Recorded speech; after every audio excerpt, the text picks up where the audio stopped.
is up, you guys? Hey, my Yay Squad, Kimmy Yay here, and I just wanted to give everybody an update on what exactly has been going on with Champ, right? First of all, we thank you so much for all of your donations to be able to help him during this medical scare. Trust me, this was something that was so unexpected and something that happened so sudden. I know it's holiday season, everybody might not have it like that, but trust and believe, we appreciate all the donations that anybody was able to give, and just taking the time to read his story and wanting to help him means so much to us. So Champ is 6 years old. I've had him since he was 3 months. He just celebrated his 6th birthday on November 5th, 2024. And he's been through some things. Trust me, he has the right name, Champion, aka Champ. He's been attacked by a pit bull before, but he had tons of bite wounds on him, on his back, and he was able to get through that and heal from that pretty well. Then there was a time where he got his eye scratched up by another dog at the sitter, and he had a swollen eye, and that healed, and he got through that. Well, recently we had this medical scare where I found out on Saturday the 21st that he was bleeding from his anal. No idea why. It was just something that kind of happened, right? So I could tell he was in so much pain. His tail was completely down. Anybody that knows Champ knows his tail is like upright and it's wagging all the time. So he completely looked like he was in pain and he was in a lot of discomfort. So Sunday the 22nd, we decided to take him to this emergency 24/7 vet. That's where not to get into everything that they did, but they did a bunch of tests, and they finally discharged him saying that he had a suspected perianal fistula. And they said that other causes for his symptoms could have included a severe anal sac rupture, cancer, foreign body causing infection, or other immune-mediated diseases. So just to let you guys know what a perianal fistula is. So a perianal fistula is an abnormal connection or tunnel that forms between two tissues in the perianal region, and there are usually one or more draining tracts present. So as you can see, this is a serious medical condition. Also, it goes on to say that this most commonly affects German Shepherds. However, it could occur in pure breed or mixed breed dogs as well. So it goes on to say that perianal refers to the area immediately surrounding the anus or termination of the digestive tract, and a fistula is an abnormal connection or tunnel that forms between two tissues, organs, or vessels that normally do not connect. So in affected dogs, the condition is usually associated with an infection in the perianal region, which explains the swelling of his anus, the redness, and the fact that he is not able to defecate properly. With that, they discharged him, told us to follow up, in a few days, gave him some carprofen, 25 milligrams, which is for pain and inflammation, and then gabapentin, which is 100 milligrams for additional pain as needed. So he started on these two medications. Then this was Sunday. However, he needed to take these medications on food, and he was not eating. So he did not eat for 2 whole days. Monday, Tuesday was the worst. So one, he was waking us up every 30 minutes because I guess with him having that rupture, maybe it made him feel like he had to go to the bathroom even when he didn't. So we were waking up like every 30 minutes for 2 straight days. And then it was the fact that he wasn't eating that it was causing him to lose weight. So now we're dealing with anorexia. So that's why on Christmas morning, Wednesday at 4 a.m., we were trying to decide what to do, okay? We were informed that he had this perianal fistula, and we just needed to know what to do ASAP with that. So in researching a lot of information, we just decided he needed to go to another emergency facility. So we took him to one of the best veterinarian hospitals in the country, which was in Philly on Christmas morning. So we get there. Again, they ran all the tests that was needed, and come to find out, they said that he could have what is called a perineal hernia. Now, a perineal hernia is a rupture in the pelvic floor through which an organ may protrude into the region between the anus and the scrotum. This affects dogs' ability to urinate and defecate and may be life-threatening if the bladder or intestine is involved. They were like, he needs surgery as soon as possible.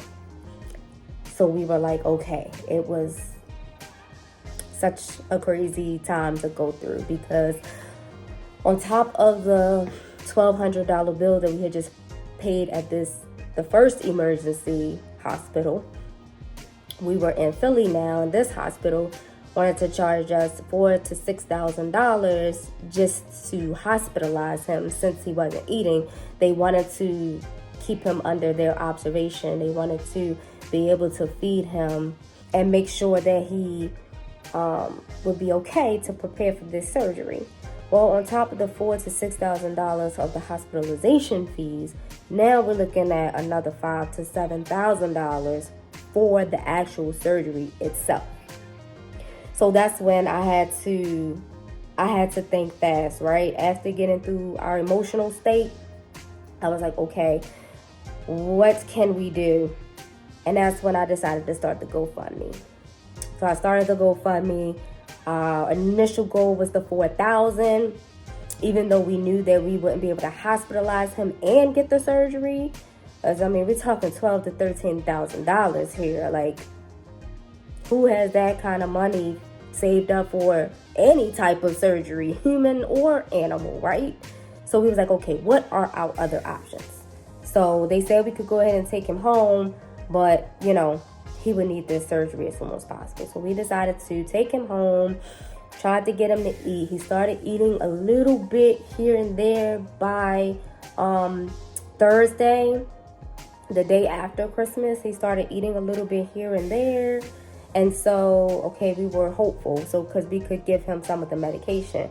Now, the hospital in Philly, also on top of the 2 medications that we had to give him from the other one, gave him some poop stool to you know, help soften his poop. Eventually, he did start going to the bathroom a little bit, but he's still not going to the bathroom as normal as he would. So once we heard life-threatening, we had to hurry up and get in survival mode. So as soon as I got back, I'm researching animal hospitals. I'm trying to find a good surgeon that can do this at a reasonable cost. And I finally found one here in Maryland. So with this particular doctor, same thing, went through a whole examination. He got x-rays, he was sedated, the whole 9. So after paying $1,200 at the first emergency vet hospital, then going to Philly and paying another $700, then we come back to go to another doctor and got hit with a $1,400 bill. However, this particular doctor is trying to do a non-invasive surgical technique, whereas the other doctors were saying that it cannot heal on its own. This doctor is saying something different. This doctor thinks that it is a ruptured anal gland and not a hernia. From his examination, he went through the first K-laser cycle. Then he had another appointment. We took him back a few days later because even though his swelling went down, it came back the same night. So we took him again and he drained it out, gave him another K-laser treatment. So what this doctor is trying to do is heal it through this K-laser treatment, and in hopes of not having to actually cut anything. With the K-laser, it helps with anti-inflammation. There can be a reduction in the swelling that's caused by the bruising or the inflammation. Also, is anti-pain. It has high levels of pain-killing chemicals such as endorphins from the brain. Also, as a result of exposure to laser light, the cells of tendons, ligaments, and muscles are repaired faster. It has an increased metabolic activity. This type of therapy creates higher outputs of specific enzymes, greater oxygen, and food particle loads for blood cells. So this type of therapy also stimulates muscle trigger points and acupuncture points on a non-invasive basis, providing musculoskeletal pain relief. It also reduces the formation of scar tissue following tissue damage from cuts, scratches, bumps, or surgery. It has a faster wound healing capability. So it says that the laser light stimulates fibroblast development. Fibroblasts are the building blocks of collagen in the damaged tissue. Collagen is the essential protein required to replace old tissue to repair tissue injuries. So as a result, laser therapy is supposed to be effective on open wounds as well as burns. So this doctor is hoping that through this laser surgery that the wound can just continue to heal. So that's where we are right now. He has another appointment on Saturday, January 4th. And I will just continue to keep you guys updated as much as possible. But again, your donations has really helped us get through this unexpected financial burden of having to kick out thousands of dollars for Champ. So from the last doctor, he is on 2 more medications. This is okay, y'all don't come for me because I don't know how to correctly pronounce all of these prescriptions, but I think it's cepadoxime, 200 milligrams, and then metronidazole. This 250 milligrams. So just to give you all a clear picture, Champ has been on these 4 medications along with his poop stool. So thank everyone for continuing to check up on him. Thank you all for your prayers. We are in high hopes that we will be through this soon. The doctor does not know how many of these laser surgeries that he will have to do. We do not know how long it could possibly take to heal, if it even can heal on its own. But we are very hopeful, and just know that I will continue to keep y'all posted with everything. Thank you so much, and until the next video, make sure you subscribe to my YouTube channel. Please leave a comment if you're a pet lover or a pet owner, and maybe if you've gone through anything like this, or if you know of someone else that's gone through anything like this. Definitely comment on some suggestions, some advice, or whatever the case may be. Hit that notification so you can know when the next video comes out. I wish you all peace, love, success, and happiness. One love always. Mwah.